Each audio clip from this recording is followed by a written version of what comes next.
በብስራተ መላክ ተጸንሳለችና እምሊባኖስ እመብርሃን ተወልዳለችና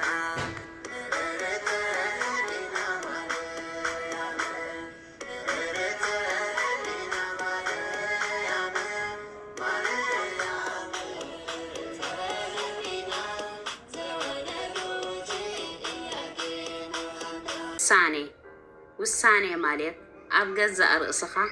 ባዕልኻ ክትውስን ክትክእል ከለኻ ዓብ ፀጋ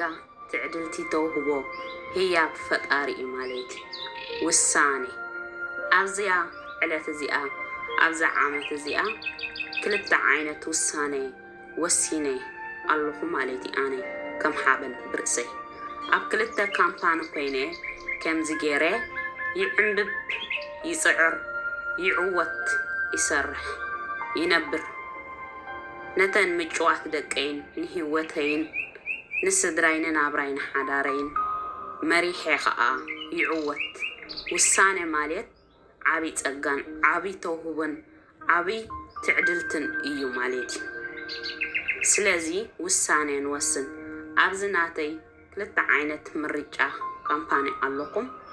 ምስትደልዩ በዚህ ቴሌፎን በዋትስአፕ ደውልኩም ክትውከሱኒ ብትሕትና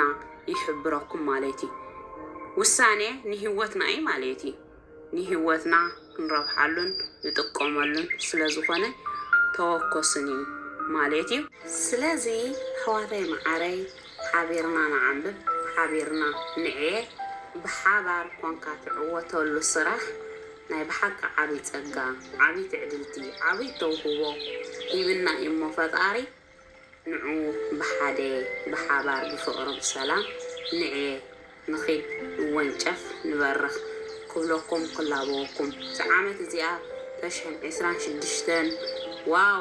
ዋው ገለ ዓይነት ዓመተ ሰላም ዓመተ ፍቅሪ ዓመተ ዕልልታ ዓመተ ፌስታ ዓመተ ፍሽኽታ